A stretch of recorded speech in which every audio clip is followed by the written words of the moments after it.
तो फिर से एक नए सेशन में आप लोगों का स्वागत है। आज हम लोग फिर से फिजिक्स का क्लास 10 का सेकंड चैप्टर मानव नेत्र तथा रंग बिरंगा संसार का ऑब्जेक्टिव क्वेश्चन देखेंगे कि किस प्रकार आता है। आपको चैप्टर वाइज पहले क्वेश्चन ऑब्जेक्टिव करवाएंगे, उसके बाद जैसे कंप्लीट हो जाएगा आपको एक सब तीनों सब्जेक्ट का मिक्स करके क्वेश्चन करवाएंगे। तो ये रहा आप लोग का आज का पहला क्वेश्चन। तो क्वेश्चन में क्या बोला है, देखिए क्वेश्चन में क्या बोला है, ये सबसे पहले वो देखिए, मानव नेत्र का उस भाग का नाम लिखिए जिस पर किसी वस्तु का प्रतिबिंब बनता है। तो पूछ रहा मानव नेत्र का उस भाग का नाम बताइए जिस पर किसी वस्तु का प्रतिबिंब बनता है। तो बताइए किस पर बनता है, कॉर्निया, रेटिना, पुतली या आइरिस। तो याद रखिएगा, तो जिस पर प्रतिबिंब बनता है उसको क्या कहते हैं, रेटिना। किस पे बनता है, रेटिना पे बनता है। किसी भी वस्तु का प्रतिबिंब हम लोग कहाँ बनेगा, रेटिना पे बनेगा। सभी को याद रखिएगा। ये रहा आपके सामने दूसरा क्वेश्चन। तो बोलिए मानव नेत्र में किस प्रकार का लेंस पाया जाता है। सभी को बोलिए मानव नेत्र में किस प्रकार का लेंस पाया जाता है, सभी को आंसर दीजिए। तो याद रखिएगा, तो मानव नेत्र में होता है ना, मानव का नेत्र में किस प्रकार का लेंस पाया जाएगा, तो याद रखिएगा हमेशा उत्तल लेंस पाया जाता है। तो मानव नेत्र में किस प्रकार का लेंस पाया जाएगा, उत्तल लेंस। ठीक है, चलिए ये देखते हैं। उसके बाद ये रहा आप लोग का तीसरा क्वेश्चन। पूछ रहा एक स्वस्थ मानव नेत्र के लिए सुस्पष्ट दर्शन के लिए न्यूनतम दूरी होती है। पूछ रहा एक स्वस्थ मानव जो होता है ना, वो कितने सामने तक दूरी, न्यूनतम दूरी क्या हो सकती है देखने के लिए। तो आपको बताना क्या, 25 मीटर, 2.5 सेंटीमीटर, 25 सेंटीमीटर या 2.5 मीटर। तो याद रखिएगा जो कितना होता है, 25 सेंटीमीटर कम से कम न्यूनतम दूरी होना चाहिए। ये रहा आप लोग के सामने, देखिए दूसरा क्वेश्चन। बताइए नेत्र द्वारा किसी वस्तु का प्रतिबिंब कैसा बनता है। नेत्र द्वारा किसी वस्तु का प्रतिबिंब कैसा बनता है, तो सभी को याद रखिएगा कैसा बनता है, वास्तविक, उल्टा तथा छोटा प्रतिबिंब बनता है। ठीक है, सभी को बताइएगा। तो ये रहा आप लोग के सामने नेक्स्ट क्वेश्चन। तो देखिए क्वेश्चन में क्या बोला, जो नेत्र निकट वस्तु को साफ नहीं देख सकता उस नेत्र में कौन सा दृष्टि दोष पाया जाता है।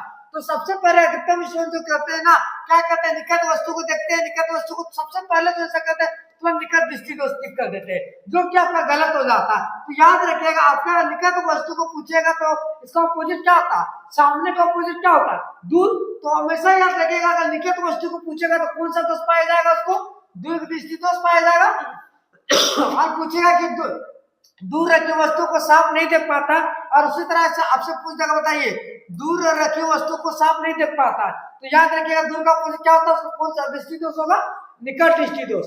देखिए बीमारी क्या है, निकट दृष्टि दोष। तो निकट दृष्टि दोष में क्या होता है, उसको निकट का कुछ भी नहीं दिखाई देगा साफ सुथरा, पर दूर का उसको क्या होगा, सब कुछ दिखाई देगा। उसी तरह जो दीर्घ दृष्टि दोष होता है, दूर दृष्टि दोष होता है, क्या होता है, दूर रखी वस्तु कुछ नहीं दिखाई देगा, पर सामने रखी वस्तु सब कुछ उसको साफ सुथरा दिखाई देता है। जो क्वेश्चन होता है जस्ट नाम का अपोजिट होता है। अगर निकट पूछेगा तो याद रखिएगा, आपको पता है।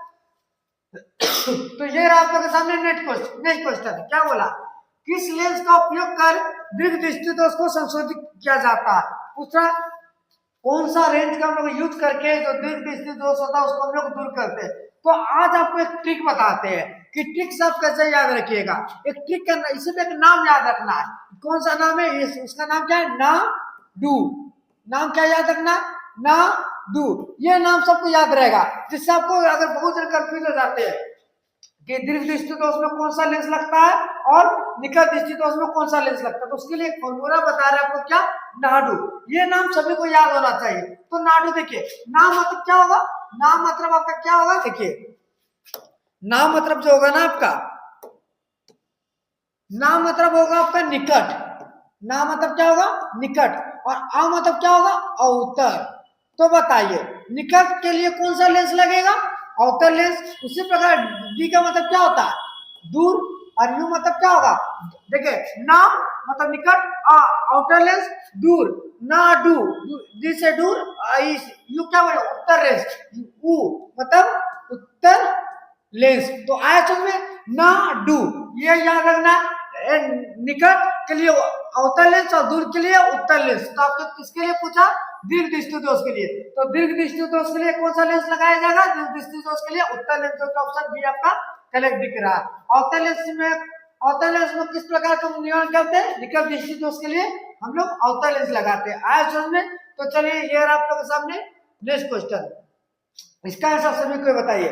निकट दृष्टि दोष को किस निम्नलिखित में से किस लेंस के द्वारा ठीक किया जाता है? अभी आपको बताया निकट दृष्टि दोष को किस तरह से ठीक किया जाएगा, आपको क्या याद रखना, ना डू, ना से मतलब निकट, आ से मतलब अवतल लेंस, मतलब निकट के लिए कौन सा लेंस, अवतल लेंस। आया में अवतल लेंस किसके लिए होता है, दीर्घ दृष्टि दोष के लिए। आया में बाइफोकल किसका होता है, सभी को आप लोग कमेंट बॉक्स में बताइएगा कि बाइफोकल लेंस किस दृष्टि दोष के लिए लगाया जाता है, इसका आंसर आप कमेंट बॉक्स में बताइएगा। तो ये रहा आप लोगों के सामने दूसरा क्वेश्चन, पूछ रहा नेत्र की सामंजन क्षमता कम हो जाने से उत्पन्न होती है।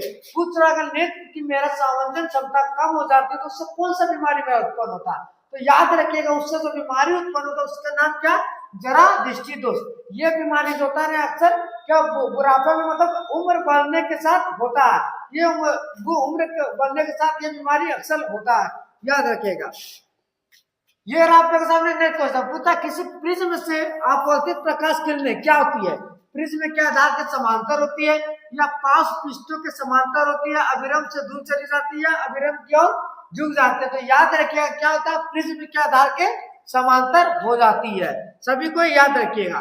ये आप लोगों के सामने नेक्स्ट क्वेश्चन पूछ रहा, बताइए ऐसा कौन सा रंग है जो खतरे के सिग्नल में उपयोग किया जाता है? पूछ रहा है ऐसा कौन सा रंग जो खतरे के सिग्नल में उपयोग किया जाता है? तो कौन सा रंग है, वो कौन सा रंग है, लाल रंग, रेड रंग।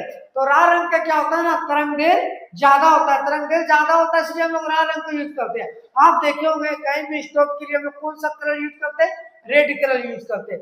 रेड कलर को क्यों यूज करते हैं, क्योंकि उसका क्या होता है, तरंग देर ज्यादा होता है। तरंग देर के आपको याद होगा एक पढ़ते हैं विब्ग्योर, BIBGYOR, सबसे ज्यादा किसका होता है, रेड का।